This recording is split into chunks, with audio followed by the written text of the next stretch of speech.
Hey folks, it's Frithgar here, how you doing? Welcome back to Boulder Canyon here in Farming Simulator 19. We're going to just do a little bit more of the cultivating or ploughing before we get going with the planting that I said we're going to get started on. Mainly because I just want to make sure that we get far enough ahead of the seed drill, just to make sure that our life goes reasonably easily. And then we'll go and get that seed drill, we'll get that hooked onto the other tractor, and we'll do a run or two up and down the field there on the side, just so that it's got room to turn round, and then we'll see about setting some hired help going. I'll also do one pass down alongside the road with it, just to make sure it's all going to work alright down that side as well. I know that we've kind of we ploughed underneath the road sign over there. I am seriously considering whether or not I should, like, plant under the road sign, or if I should just wiggle the planter around the road sign, wiggle the seed drill around it, so that we do actually, like, we avoid it properly. Because, you know, if we don't, if I go right through it, it's going to be something that we're going to be wanting to do every time, and I'm not really sure we should be doing that on this series, because we're supposed to be doing a reasonably realistic kind of playthrough, aren't we? So, you know, going right through the middle of the road sign is probably not the best way forward. So if I just take this one up through, and so that's 2 more passes that we've done. Maybe if we do one more. You know, I'm thinking that we've actually done really well with removal of stumps, or at least, you know, I'm not going to pat myself on the back too hard just yet. But so far, I haven't actually encountered any other tree stumps, and this does surprise me a little bit. I genuinely thought that we would at least encounter a few tree stumps whilst we were doing this, but so far, we've actually been pretty lucky with it. It does look like we haven't got any tree stumps here at all. I'm also wondering if perhaps we should... No, we don't need to worry about it. I was just thinking about when it comes to, like, we start doing the drilling, whether we should do some fertilizer quickly over on there, because otherwise we're going to run out of time for doing fertilizer on there at all.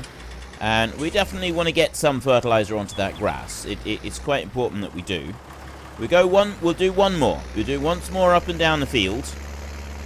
Then we'll go and get the seed drill, and we'll make a start with that one, do a little bit up through and back, and hopefully set the hired help going. Then we can finish doing the ploughing, and then we'll worry about doing fertilizer after. As soon as we get the seed drill going, we'll be switching it down to 1x speed, so that we get a nice even spread across the fields. That's the only time that we're allowed to knock it down to 1x speed. Everything else we can't. I mean, yeah, I know that I don't have crop withering turned on, and I've got no intention of switching crop withering on. It's not a function that I actually like, because again, like the planting of the fields, you're not going to get a point where the crop withers to being completely useless halfway through combining a field. It's not something that's going to happen. So I don't think I think that the crop withering setting is not something that's particularly realistic.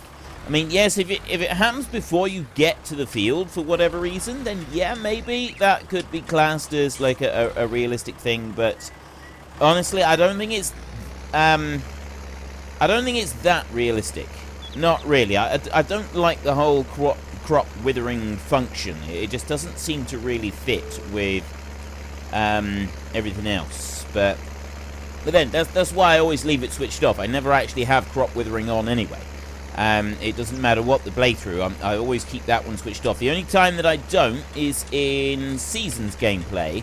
The Seasons works differently. You've got days to be able, you know, the crop is ready to harvest at the beginning of the summer, and depending on the setting that you've got your game set, you've still got like 3 or 4 days to harvest it before it actually withers in the autumn and then disappears. And it doesn't just wither, it like completely vanishes. So it works altogether differently with Seasons and how that particular mod goes. I mean, I haven't seen... There is a video update of some stuff to do with Seasons that I think it was Silver News, the channel. Somebody linked me a video on the Discord. I've yet to go and watch it. It's on my to-do list, going and watching that video. as are many other things, admittedly, but that one is on my to-do list, so I'm going to go and watch that. I have some other videos that are also on my to-do list. I have a long to-do list. Let's just leave it at that. I have a lot of things on the list that I need to go and do, most of which I haven't gotten to yet. Now, are we going to be able to do the seed drilling with this tractor? I don't know. Technically, I don't think we're going to be able to. I don't think it's going to be able to tow it. It's a big old seed drill. It is definitely a big old seed drill for this tractor. I mean, you know, I suppose the tractor could pull it. We don't want that. We want the seed down the other end. So let's just pop that one open there. And bring you... drive that in through there like that. And then back up a little bit. Yeah, like that. Refill that right up to the very brim. Close that one down. Right. We'll head off over this way. I'm not going to worry about doing anything on this side. But I probably will do one run next to the road over that side. So I'll start from here and I'll do a run up here. We might actually do 2 passes up here in a minute. Start that one up, and it does work. Whether or not the tractor is going to be able to cope with it properly. Oh, the tractor does seem to be able to cope. So that is a dead straight line. The hired help will go in that line right there that I've just done. It won't go this direction, but where we were going up the hill, it would follow that line. We get up to here, just up to the top of that bit, and then back that round. And this is going to be the interesting bit, is seeing how close to this line on the field is the hired help going to follow. Pretty much spot on all the way up across, going by that line there, which is actually absolutely fantastic. That is something that we want. And we're doing 9 miles an hour up across here, which is fairly fast, which means that we're going to be catching up with our cultivator quite quickly. I don't mind doing that. Let's just slow time down now, so we're on 1 time speed for time. I don't mind catching up with the cultivator. If we finish the field, both tractors at sort of, you know, kind of roughly the same amount of time, that's not really a bad thing. It's not going to hurt us in the slightest if we both sort of finish the field roughly the same amount of time. Yeah, we will have to keep a bit of an eye on it so that we don't have it overlapping and causing issues with the cultivator. But overall, I'm very pleased with this. I'm also very pleased with the fact that we can actually pull it with this tractor, because I was wondering, I was thinking that maybe this tractor wouldn't be quite strong enough to do the job, but it does appear to be able to do it. So we'll lower that one down there, and we'll do 1 single pass down this way just to mark out where the edge of the field is just a little bit better for us. And that sign there, I am going to go round it, I think. Probably should have gone round it with the cultivator, but, you know, I am happy just to do it like this. And bring that back in, so we've got a little bit of a kink around it. There, like that. I'm happy with that. I think that's reasonable, like that. I will come back up and just make sure that there was a little bit that went out into the road there a bit that I'm not quite sure if we picked that up properly or not. I'll go and check that in a minute. We'll bring this down through here, and there is also a patch in the grass down here that I want to get as well. Grab that in a minute. I'll bring you all the way down here. This one's going to go close to this sign, but I don't think it actually goes onto the sign. Or the ground doesn't. The seed drill might. Right. Reversing with the seed drill in the ground. Not really something you want to do. Well, when I say not really something you want to do, what I actually mean is you definitely don't want to be doing that, because the person who owns the seed drill is very likely going to get a bit upset with you. And when I say a bit upset, I mean he's probably going to scream all sorts of obscenities at you because it would completely obliterate everything on the seed drill. So my personal recommendation is don't reverse with the seed drill in the ground if you ever do actually do any seed drilling. It's probably not in the seed drill's best interests, or yours for that matter, if you'd like to stay employed for whoever it is that owns said seed drill. So just my public service announcement for the day. Don't leave the seed drill in the ground while you're reversing. Okay, we've done that little bit there. We will now drag this bad boy all the way up here, and we'll put it going. We'll just set the hired help going with it, and then we can skip back over to our other tractor, and we can start chugging up and down across the field again. It's not going to take very long before we get to the Boulder bit, and then we start sort of filling in the rest. I really, really do like, though, that we've got the edge of the field in a straight line, working roughly what hired help would be working. I mean, yes, it's not perfect. You can see that by the lines that are showing up here. So we do need to come up here like this in order to just pick out the first end, which I think... No, actually, I'm going to just move it up like that a little bit. So it's not spot on, but it's close enough that I think we'll be just fine with it. Okay, we'll bring you over to there we go. Right. Hired help is away. There it goes. There is our hired help. Don't you even think about it. Completed it.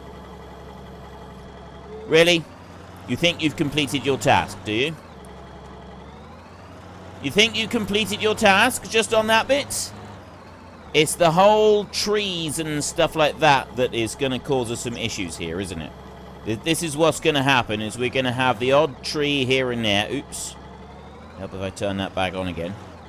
We're going to have the odd tree in places that is definitely going to cause us some problems. I'm hoping that we're not going to have any major issues with... Alright, look at that. That is... It's really struggling. But it's actually gone up to the end there. It has done it properly there. So now we need it to turn round and we'll see what it does. Are you going to turn? Right, it is turning. The trees being so close to the edge of the field probably aren't helping. I'm wondering if there's any tree stumps in the ground that have caused some issues. And also the fact that we're creating fields at the moment, that might also just mess it up slightly. Like there, that seemed to mess it up slightly. So I'll back up a little bit. Completed their task. Yeah, I don't think you've completed any tasks. There may be tree stumps here that have confused it. Whether there's like bits of tree stump under the ground that have left it confused. It's doing alright here. It might be that we need to run along here twice whenever we come to do something, and that will just separate it far enough from the rest of the field in order to be able for us to carry on. Or even just go along and remove the trees that are close to the edge of the field there. That might also have an impact on it somehow. So we'll just nurse it up through here. I think trees being close like that, I'm pretty sure that is going to have an impact on the performance of it all. Seems alright going up this way though. Here we go. The narrow strip. That's what's doing it. It's the narrow strip as well. So if I just leave that there like that, and I will manually bring that right the way down to the end, just like that. There, we get to that point, and then I'll lift you out and turn. So we've now got a straight line going all the way up across. Hopefully that is going to be sufficient. And if I bring that out sort of about that far, I'm hoping that that will be okay. There we go. He's going to stop there and he's going to go. Right, well, so far so good. We've got the planting underway. This is a good thing. So all we can do is hope that the planting will continue. So while that one keeps going, we're going to flick back over to this one, and we are going to do our work on here. We've got to allow create, well, we've got the allow create fields on. I'm really hoping that the tractor is able to get and do its proper turn at the other end of the field. So we're going to have to work in order to stay ahead of that tractor. That is going to be one small task that we've got to keep on top of, but I don't think it's going to be a major issue. Maybe down that other end we should have done another couple of passes on the fields, just up and down that little hill before we set the hired help going, but I mean we can always go back and tidy it up afterwards. We'll just see what it does. It seems like it might be alright. Should be able to cope with it. We will have to go back there, I believe, and clear trees. Like I said, if we go all the way down alongside the field, it should remove all of the, you know, and we remove a strip of trees down through. That might remove any potential issues that could be had all the way down through there. Not really sure. I don't think there's anything else that we'd have to worry about. If we just got rid of all the trees that were close to the edge of the field, I think that would do it. I don't think that there's anything else that we would need to worry about in the slightest. And then once we've done that, the next lot of trees that we're going to be working on is a strip all the way up through there. There's a rock up near the top, and I'd like that one to mark the boundary of a field. If we sort of have that rock sort of right in the middle in between, like we were going to do here, but I'd rather the next big rock be a boundary between two fields, and we can always join them up later on, but for now we run it as two separate fields. I think that would be a better option for us. I think ultimately it's going to work out in our favour if we can do it like that. And this is it. We will now complete this little tiny bit. I'm going to just stay here and I'm going to work through this little small area before we go back all the way up across the field. It might mean that we've got to pause the seed drill for a little while, but that's fine. I don't mind that. I'm going to work it this direction as well. We'll just go like this. We'll go in a line right across here, up and down, until this little bit is done. And actually, if I bring that out round like that, and then go there, that's roughly the kind of straight line that we want to be working, I think. And that should very, very quickly remove this.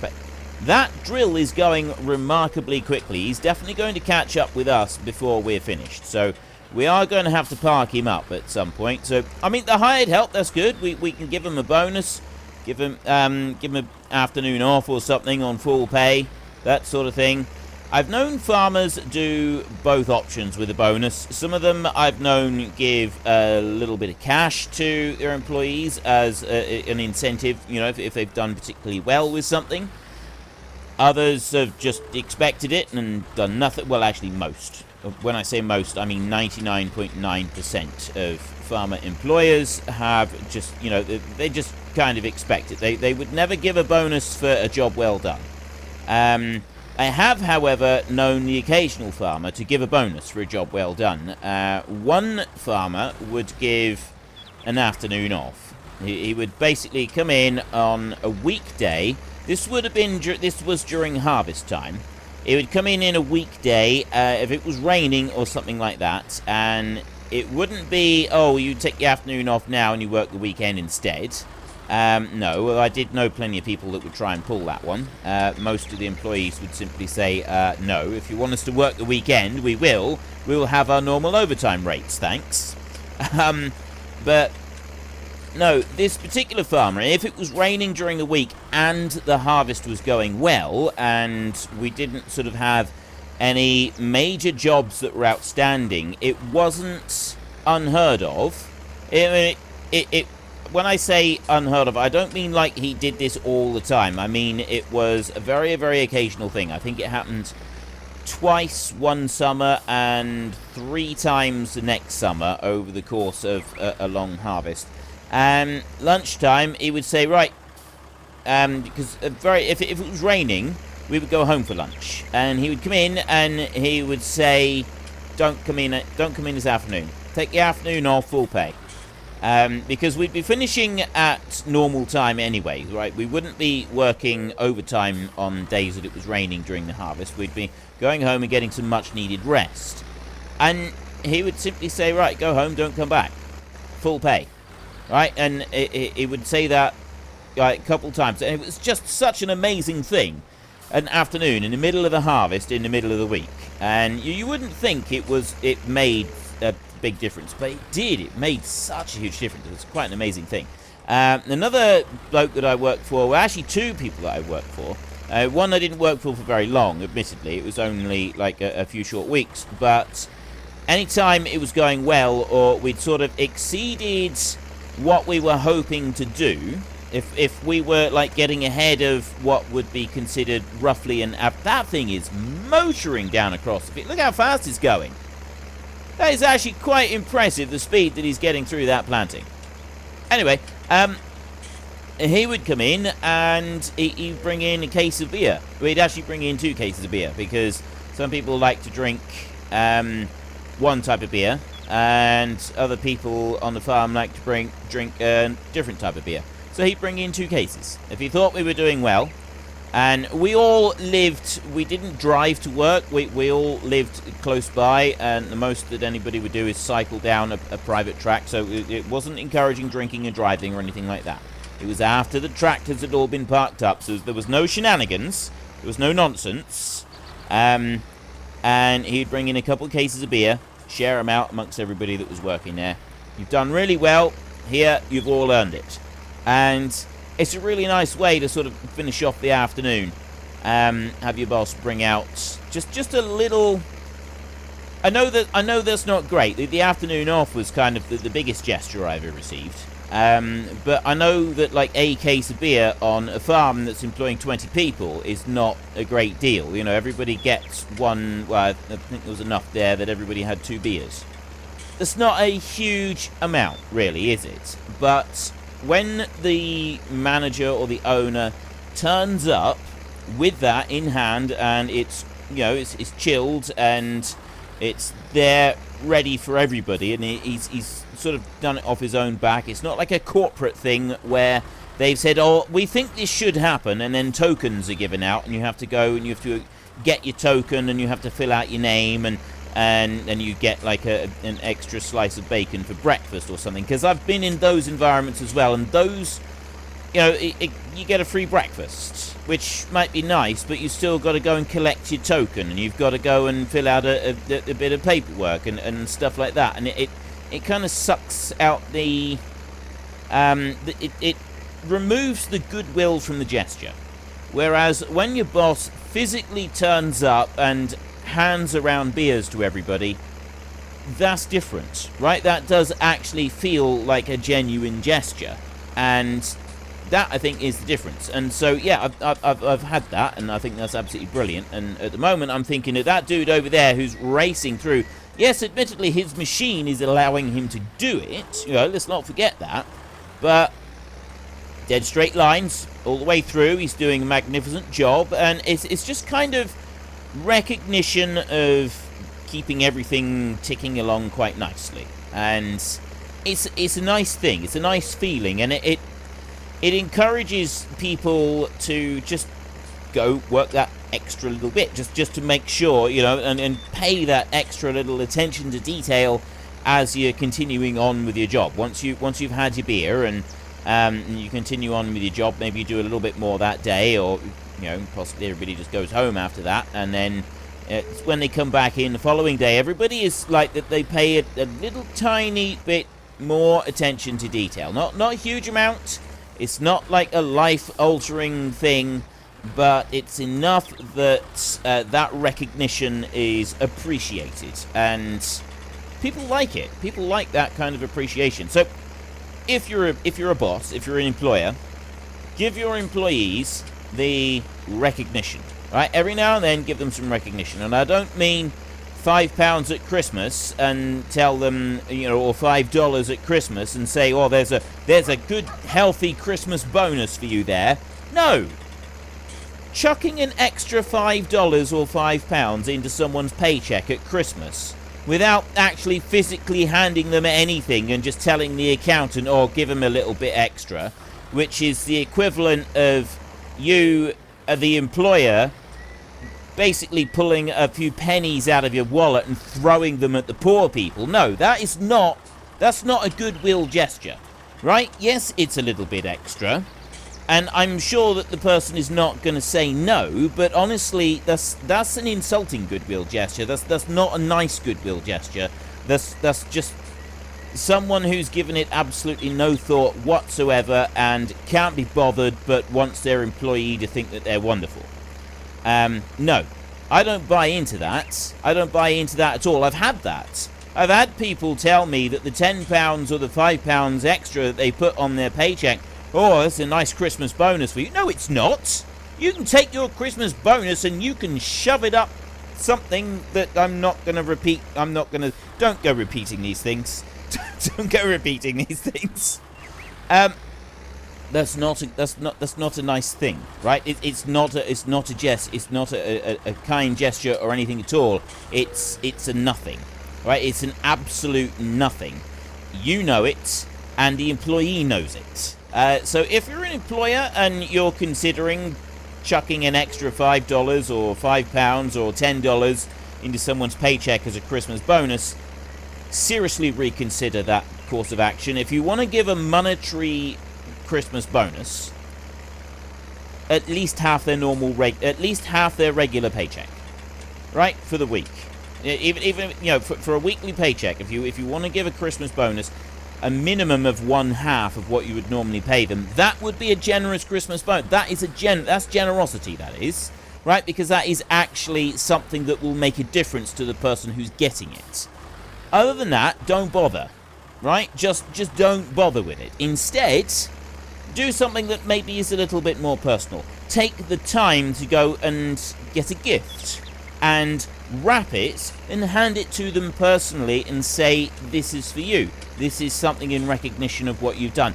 And make it a personal gift. That is something that is good. That is something that is nice. It's something with a bit of thought behind it. Not someone sitting in an office chair signing a slip to give a bottle of the cheapest Christmas wine you can get your grubby little paws on, and then dishing them out to people, but only if they come into the office and gather it and doff their caps to you and say, thank you very much, sir, I really appreciate it, sir, this really makes a difference, sir. That's not a Christmas bonus. That's not a Christmas bonus at all. You can tell I've been given 3 bottles of wine for Christmas. Some years I didn't even bother collecting the 3 bottles of wine. I left the 3 bottles of wine right where they were because they were cheap, nasty and horrible, and the only thing that I would do is said 3 bottles of wine is give them away to people I didn't like. So no, that's not a Christmas gift. That's not a Christmas bonus. If you want, so I am talking to now. I'm just ranting. But don't work. People who have jobs, right? People who have to go out and get a job and work for someone else. I've been there. I've done that. I've spent a lot of time working for other people. The people who you want to work for, the people who you want to go that extra mile for, are the ones that give you the personalized gifts. The ones that come out and personally thank you for all you've done and give you something that is personal to you. The ones that will give a actual Christmas bonus. And when I say an actual Christmas bonus, I don't mean the equivalent. £10 or $15 to some people is, a reasonable amount of money. When you're earning $200 or $300 in a week, it's not, right? It's not a particularly great amount. It doesn't make a big difference. It certainly doesn't make a big difference to the household budget. It definitely doesn't. And for the person who's giving that bonus, that's like throwing a penny at someone, right? It's a nothing. It's absolutely nothing whatsoever. It is utterly pointless. And it has no meaning and no value whatsoever. And the message that is then being imparted is, you're my employee. You're here to earn me as much money as possible, but you personally have no value to me whatsoever. I don't stay working for those people for very long. I never did. I always very quickly found myself some alternative employment somewhere else as rapidly as I possibly could, and then left giving as little notice as I possibly could as well. Because why should I go the extra mile for them when they not going the extra mile? You know, I've worked for them, and when I work for someone, I do go that extra mile. I would do everything I could to do my job to the absolute best of my ability. But then when you find that it's absolutely not appreciated in any way, shape or form, and you are just another number and designed to increase their bank balance, and so what? You're getting a pitiful wage. You should be pathetically grateful for it. No, that's not how this world works, sunshine. I don't have to be grateful for you giving me the absolute bare minimum, and I'm not going to be grateful for it either. So I will give you the least amount of notice possible in order to make things difficult for you, because you haven't appreciated anything I've done for you. So yeah, as you can tell, I'm someone that gets irate at times. I can get irritated. I can get very, very irritated some days, and sometimes employers really, really irritate me. You know, and then you get one who is absolutely fantastic. You get one who will go the extra mile for you. You don't get a boss, you get a leader, right? There's two different ones. You get a boss and you get a leader. A leader will say, let's go and do this. A boss will say, you go and do this. And that is literally the difference between the two. I've worked for people who, if they don't know, if they don't fully understand what it is that they're asking you to do, they will do whatever they can to try to understand it. Or if it's beyond something that they're able to do, but they want you to do it, they will treat you with a great deal of respect for it, and they will ask you about it, and they will ask you what sort of things you need in order to be able to do it properly, and they will respect what you tell them. I've worked for other people who've got no clue what you're doing for them, and still try to tell you how to do it. That's not respect. They're micromanaging everything you do when they've got absolutely no clue what it is that you're even doing for them. And that's the sort of thing that does frustrate me. Like really, really, really frustrate me. Like you wouldn't believe. Okay, I'm not quite sure why he's turning around just there, but if that's what he really feels he must do, then we'll let him do that. It's because of the rock right here. That's why. He's busy doing that right here. But anyway, I have run out of time, so sorry today's rant has now come to a close. Moral of the story today: if you work for somebody who appreciates you. If they don't appreciate you, don't think that that is the end of the line. Look for another job. You don't have to tell your boss you're looking for another job. Just look for another job. And keep looking for another job until you find something that's better, and you find someone who does actually appreciate what you're doing. Find a boss that appreciates what you're doing. If you're an employer, be the employer that people want to work for. That is the message today. Frithgar's message today is be the boss you want to work for. That's essentially it. Be the boss you want to work for. Be the boss that other people want to work for. Anyway, I have run out of time for today, so we will finish up our cultivating in tomorrow's episode. We will get some fertilizer onto the fields as well. I don't know if we're going to have time to do anything other than that, but we will see. We might actually have time to do a little bit of tree felling or something like that alongside it, because we do want to clear a few down the side of the field down there. But I'm not quite sure. So if you've enjoyed the episode, then please head down below and give us a like. And if you really enjoyed it, then please tell your friends all about me. Get them to come and watch as well. That would be awesome. And until next time, thank you very much for watching. This is Frithgar. Goodbye, and see you later.